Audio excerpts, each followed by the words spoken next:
Hello Traveler and welcome to part 1 of 3 for the Invokation Akademy Review Session for version 4.7. We have another huge TCG update bringing us not only balance changes and 14 new action cards, but 9 new characters as well. And what an update. If it felt like you really struggled to get through all the complicated mechanics in the preview page, particularly trying to wrap your head around this new discard stuff, don't worry, you're not alone. It also took me quite some time to really figure it all out, but now that I have, sit back and let me share everything I've learned about the new cards. But as usual, today we're just going to look at the balance changes and new action cards, and we'll be saving all the character cards for parts 2 and 3. For each card, we'll go in depth on their mechanics and synergies, and I'll give my first impressions on each one, though with so many new characters, it's going to be really hard to predict, but I'll give it my best shot.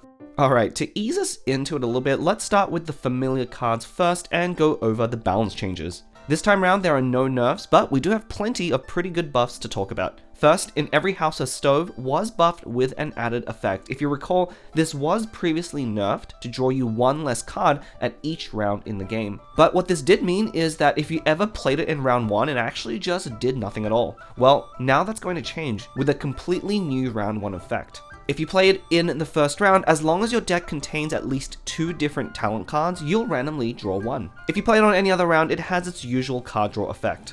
Well, we had the Wagner and Timaeus gacha change, and now we have essentially character constellation gacha as a 50-50. This is really interesting because it does effectively change how you want to play Stove and the types of decks that you want to put it in. Towards the end of last version, a lot of treasure decks were starting to put in Stove to draw into their treasures late in the game, and now we have essentially a completely new application. The talent gacha here is actually extremely powerful, as there are some really strong talents in the game, with of course Bennett being one of the best examples. As long as you're playing 2 talents that you don't generally mind which one you draw, guaranteeing either one adds a ton of consistency. And since it does randomly pick a talent, if you do want to draw one talent more than the other, you can simply add 2 copies of that talent and only 1 of the other one to increase your odds. This change is going to be really important for characters that really like to use talent, like Bennett that we've already mentioned, but also Electro Sisson or Farazan. One neat play pattern you're going to have with the new Stove is in your opening hand, if you do draw your talent naturally, all you need to do is simply replace Stove and you can draw it later as a card draw card. If not, you can just hold onto that Stove, mull away the other 4 cards in your hand, and try again. If you happen to hit that talent in that second draw, then you can simply just play Stove on round 2 to replace itself. And if all else fails, you can just play that Stove and go for the 50-50. Either way, this is going to add a ton of consistency for drawing talents in round 1 of the game, and I can see this being played quite a lot. Okay, that was the only card change, but we do also have a lot of buffs to other character talents. Diluc got a nice little boost to his talent card. Previously, it would only discount the second use of his skill, but now provides a discount on the third use as well, making it so that 3 uses of his skill effectively just cost 7 pyro. While it's a pretty nice change, soloing on Diluc is still pretty difficult to do consistently, and even with this upgrade, it's probably not enough to make him more playable. Yoimiya got yet another adjustment with the usages on her infusion for her skill going up from 2 to 3 base. This is actually a huge deal. Since her skill doesn't actually generate energy, one of the problems before is you would run out of that infusion before you can get to 3 energy for her burst on her normal attacks. Well, now at 3 usages, it lines up perfectly to let you attack 3 times and then burst. This is probably going to be the most impactful buff out of all the characters. The talent, of course, was also buffed, going down from 2 to 1 cost. Because of the buff to her base skill, the talent no longer increases the number of usages on her infusion and now just adds that extra 1 pyro damage follow-up after you use her infused attack. But as before, it's still pretty hard to actually utilize that extra pyro application, so this is mostly just going to be a damage talent, which is nice to have but not essential when using Yoimiya. Next, Ayato talent got a slight buff, increasing from +1 to +2 damage to any character with 6 or less HP when using his infused normal attack, which is the same effect now as Wolf's Gravestone. This one could actually be pretty interesting, particularly with Yunjin being added as a new character to buff normal attack characters. Doubling the damage here will really add up, and Ayato, particularly now with a weapon equipped, looks pretty scary.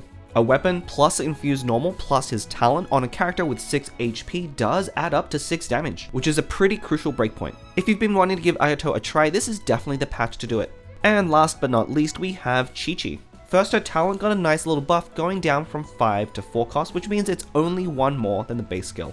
At 5, the old talent was simply too expensive to justify, and at this lower cost, it might actually see some play. Additionally, her skill got a pretty nice little buff, where once around, when you trigger the healing using Chi-Chi's normal attack, you can additionally heal the active character for 1 extra HP, which usually means Chi-Chi. Just keep in mind that extra healing only triggers when Chi-Chi uses a normal attack, not when the summon hits at the end of the round. This means the first normal attack on Chi-Chi every round does 2 damage and heals for 2 total HP, which ends up being quite a lot of value, and actually lets you stay on Chi-Chi longer to trigger more normal attacks. The sequence of skill into a normal attack, and then next round normal attack again, builds up to her burst, while also healing Chi-Chi for usually 4 HP. Stacking this now with something like Aquila could really get out of hand fast, and let you solo quite effectively on Chi-Chi. The combination of these 2 buffs could be fairly significant, and it may be worth trying Chi-Chi again. However, overall it's pretty hard to find a deck that actually wants to solo on Chi-Chi while also trying to benefit from extending the game with the healing.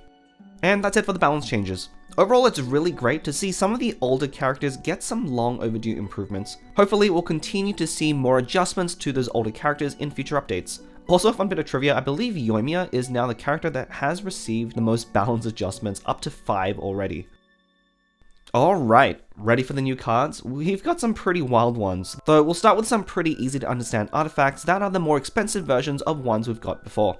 Marechaussee Hunter is a 3-cost version of Veteran's Visage and has the same base effects, giving 1 dice and then 1 card the first and second time you heal or take damage. But this version gives you an additional effect the 4th time this happens in the same round, generating you 1 more additional die. Now, if that sounds really difficult to you, it is. You can probably achieve this once in a game, but consistently being able to do this is extremely difficult, and if you can't, then you're better off just using Veteran's Visage. The only character right now that could maybe do this is Neuvillette, as he can pretty consistently both heal and deal damage to himself with a single skill, triggering this twice. But outside of Neuvillette, I probably wouldn't play this card, and in most decks you should just stick to Veteran's Visage. Golden Troop, not to be confused with Golden Troop's Reward, which is the cheaper version, gains 2 points while equipped to an off-field character at the end of the round, up to a max of 4. Then when you use a talent or an elemental skill, we'll discount that based on the number of points. This means at max stacks, you're getting a free skill and then a second one discounted by 1 dice.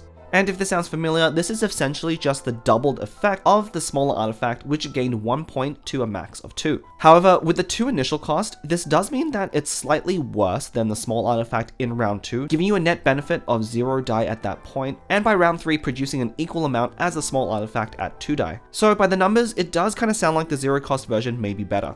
However, where this can have applications is any decks that play Timaeus, as they really benefit from having more 2-cost artifacts. Also, characters that love to ramp 2 dice in the early round, like Raiden, Bennett, or Xingqiu, could really benefit from this. Bennett decks in particular might actually get a lot of good use out of this, as storing 4 dice for a future round when the Bennett burst is active is going to be a huge deal and lets you really make use of that delayed ramp. It also looks pretty good in Mona Eula decks that like to ramp 5 on the first round as well, and lets Eula easily skill twice on round 3. Overall, I actually think this will see more play than the 0 cost version, but it's still pretty niche. Flower of Paradise Lost is our Amethyst Crown variant, which also gains points when you deal Dendro damage, but has an added effect when you trigger Dendro reactions as well. So interestingly, can trigger when you deal damage of another element. Also, rather than 1 point at a time, it gains double that at 2 points each time, but the effect is similar, where when the number of points is equal to or more than the cards in your hand, will generate an Omni die up to 2 times around. Note that this is also an improvement, as Amethyst Crown created a random basic die. The fact that it triggers off of reactions as well can be pretty important if you are combining Dendro damage with follow-up hits like Beto's Burst.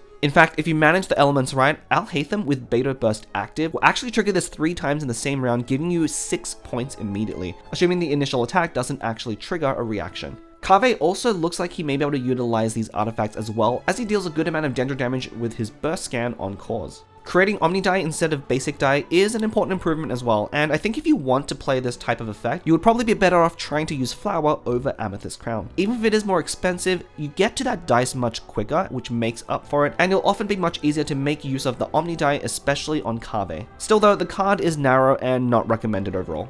As for weapons, we have a new set of 2-cost weapons to join Rightful Reward. Cashflow Supervision buffs your character when they take damage or is healed, giving their next normal attack 1 underline discount and +1 damage up to twice a round. An easy comparison here is to Tule Tula, which gives a similar bonus but just to charged attacks and costing 1 more. However, Tule Tula provides that buff to your skill and burst as well, which is pretty important. One thing as well to note, if you try to use this on Nuvalet specifically when using his Prepare attack, because he heals on that initial hit, you'll actually trigger this status in the middle of his Prepare skill, which he'll actually consume immediately in his follow-up attack, which doesn't actually give you a chance to use that second underlying discount. And in most cases, I think you should just keep using Tule Tula. You could maybe consider playing this in a Wagner deck to act as kind of like a Tule Tula at home, but in most ways it looks strictly worse and I'd avoid playing it. End of the line is a pretty interesting bow that's going to gain points whenever you play any card that isn't originally in your deck, up to a max of 2 points. Yep, this is our first card that combos with any generated cards. This can include things you get off of Mimir and Senyata, as well as cards that shuffle into your deck like Treasure Hunt or Tarumaru. And also a few of the new cards from the Monster Consecrated Beasts and Apep will also work, which we'll talk about in a later video.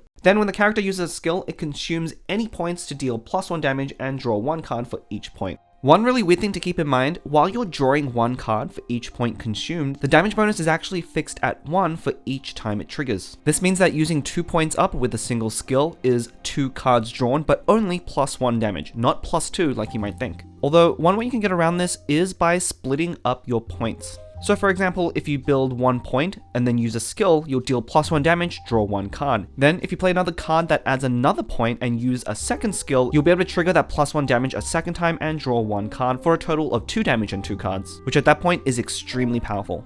Of course, the best combo here is with Treasure. If you play 2 treasures and attack, you're getting a 2 damage buff, 2 more cards, and 2 points of healing. Fortunately though, it is balanced out by the fact you can only gain 2 points per round, so you can't just keep looping this forever. But one thing you could try is resetting this with something like Unseen Razor and keep the combo going if you really wanted. I'm definitely really excited to play this bow in a treasure-based deck, and I think it has a lot of potential. Either way, any excuse to play Unseen Razor, so I'm sold. Splendor of Tranquil Waters is a 2-cost sword that gains points whenever your characters take damage or are healed. Of note, unlike other cards that have a similarly worded effect, this doesn't specify the active character, so AoE damage and healing will actually stack multiple times for each character hit or healed, which is really important because you need to get up to 12 stacks for the effect. When you normal attack, you use up 12 points, discounting that attack by 2 underlined die, dealing an additional damage and healing the character for 1 HP.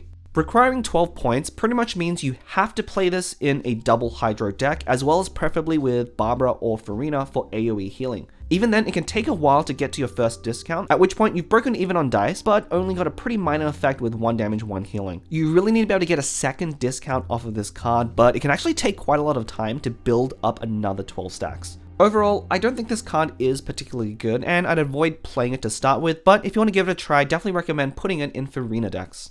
And our last weapon is unfortunately not a 2-cost, but is a 3-cost Claymore, Forest Regalia. It provides the usual +1 damage bonus, and additionally when played, gives you 2 dice of the character's element when they use a normal attack this round. Basically the Claymore version of Sapwood Blade. Unfortunately though, if you look at the Claymore characters that would actually want to use a normal attack into skill, it's pretty much just Beidou. So this probably isn't going to be very good. If you are playing Beidou though, it's a nice way to fix die for her skill or burst while adding a bit of incidental damage. Outside of that though, I don't really see this having a home, and I generally avoid it.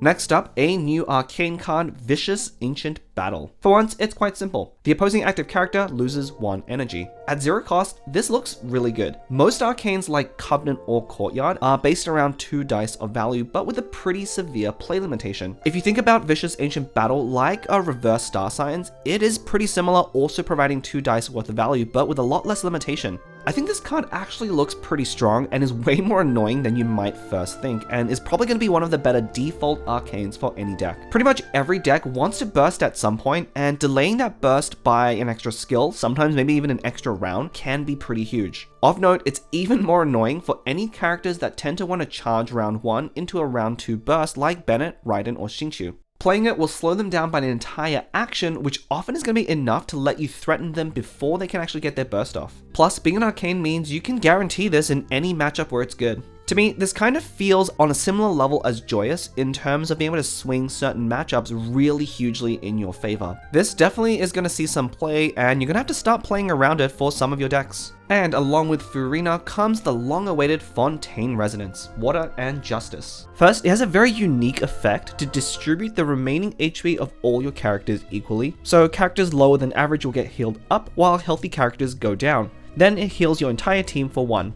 Okay, the word distribute there is a little vague. What does that actually mean? Well, it's a little bit complicated. For starters, it checks the damage taken rather than the character's actual max HP, which is actually very relevant if you're using characters with less than 10 max HP. Otherwise, for example, if you played it while running a character like Crab with 2 other 10 HP characters, then playing this at the start of the game to distribute the HP evenly would actually involve your 2 10 HP characters taking damage, which would make the card pretty bad. But you're perfectly safe to use it with low max HP characters.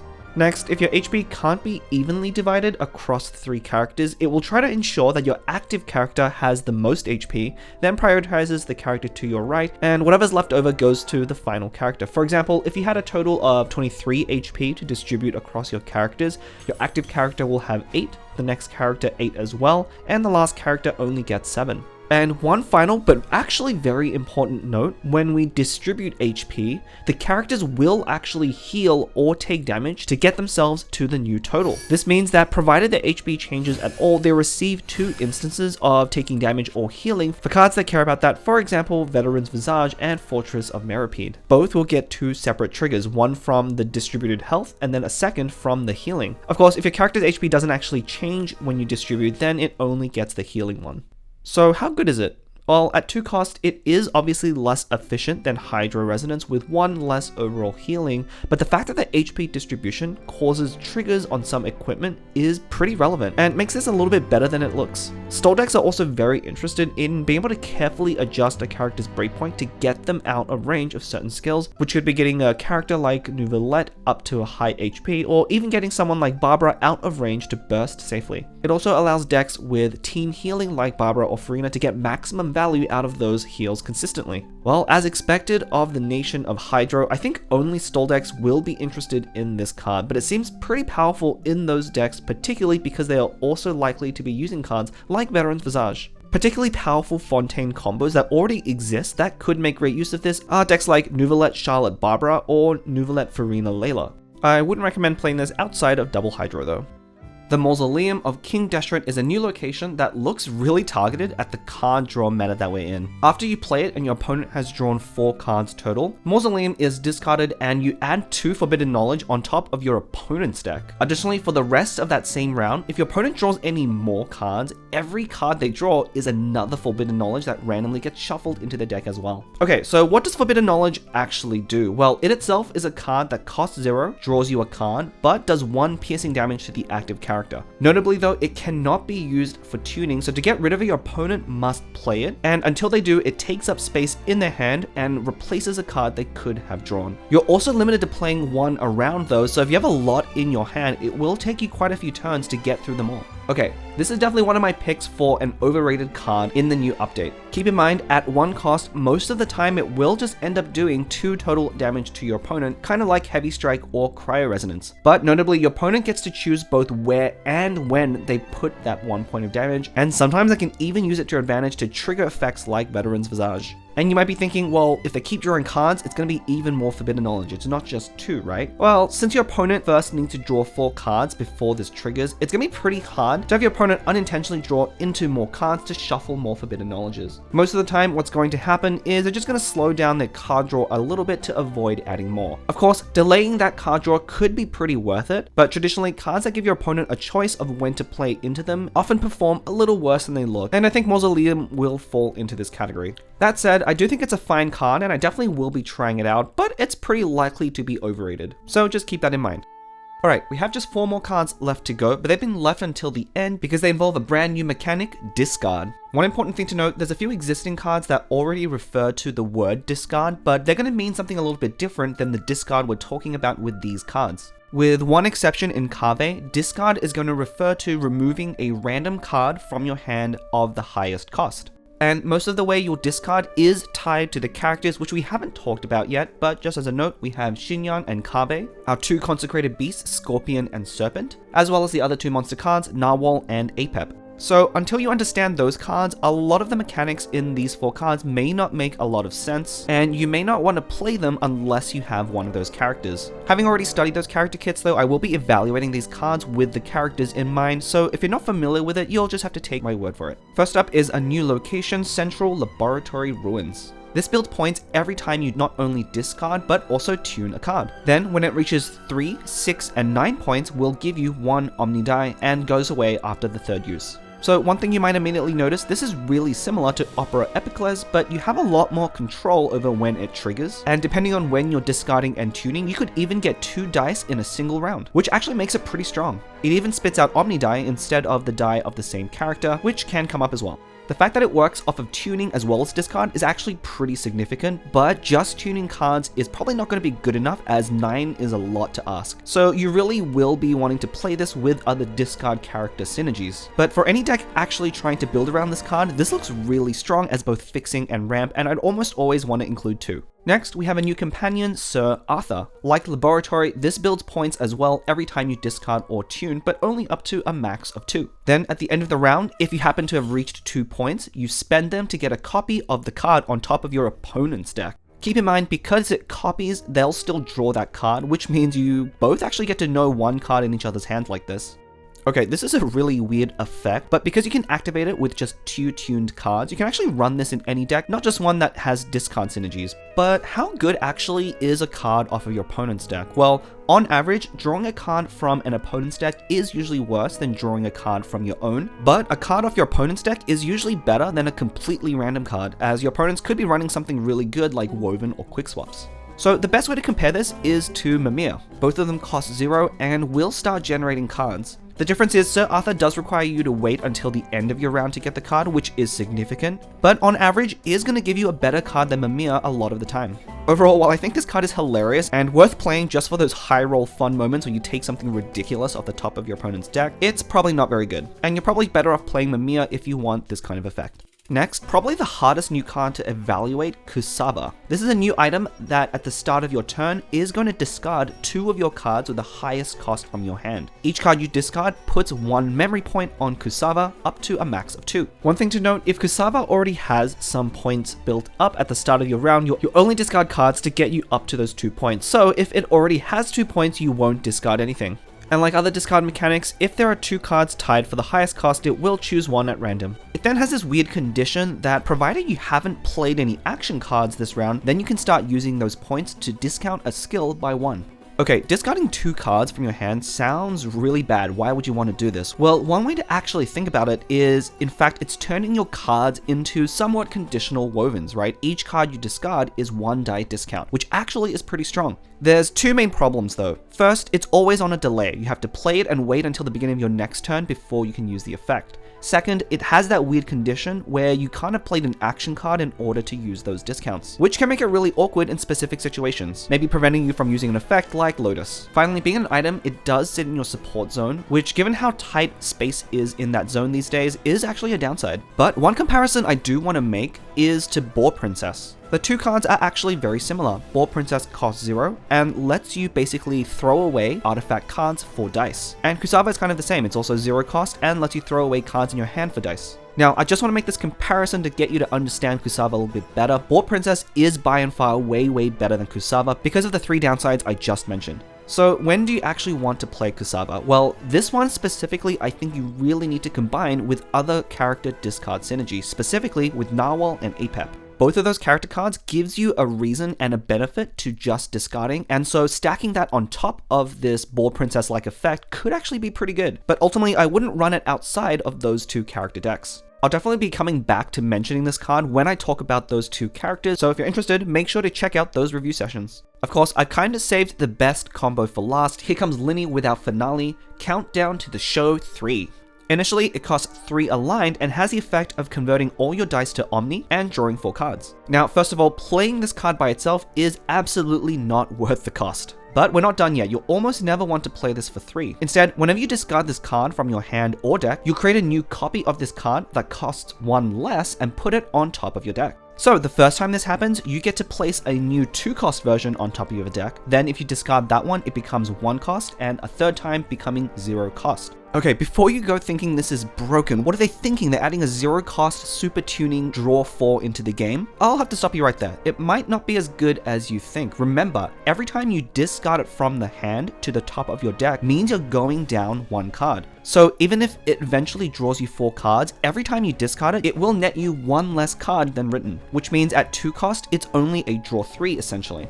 The sweet spot, I think, will be at 1 cost, which turns it into essentially a net +2 cards with Inazuma Resonance attached, which is pretty good. Going down to 0 cost is okay, but ultimately probably not that worth it. Of course, this card absolutely has to be played with other discard synergies, as if you're not able to discard it, it's a pretty bad card. But in discard decks, this is pretty much the best card you could actually discard, as eventually it's going to let you refill your hand, which is really important. So like Laboratory, if you're playing around a discard themed deck, you definitely want to be including 2 of these. If those discard strategies end up being pretty good, then this card is going to have a ton of potential. And we did it! We reached the end of the new cards. Give yourself a pat on the back for getting through it all. Hopefully you were able to keep up. Like I said from the beginning, if you do feel overwhelmed, that's totally normal for this patch, as these new action cards are way more complicated than any we've seen in the past. The discard mechanic too, I know, is going to trip up newer players quite a lot, particularly underestimating how big of a downside it is to be discarding cards from your hand. Still, I think it's a really interesting direction, and I'm excited to try out the mechanic. And I think once you start playing with the cards, they will feel a little more natural than just reading them on paper. There's definitely a lot of room for experimentation, so now that you've got a bit of a primer, I encourage you to just go out there, throw the cards into some decks, and give them a go. If you are a newer player, be sure to attend the TCG 101 series to level up your Genius Invocation game. If there's anything you'd like to see in an upcoming video, drop a comment and I'll see how I can help. Be sure to enroll in our courses by subscribing so you can be notified when a new lesson is available. Until then, class dismissed!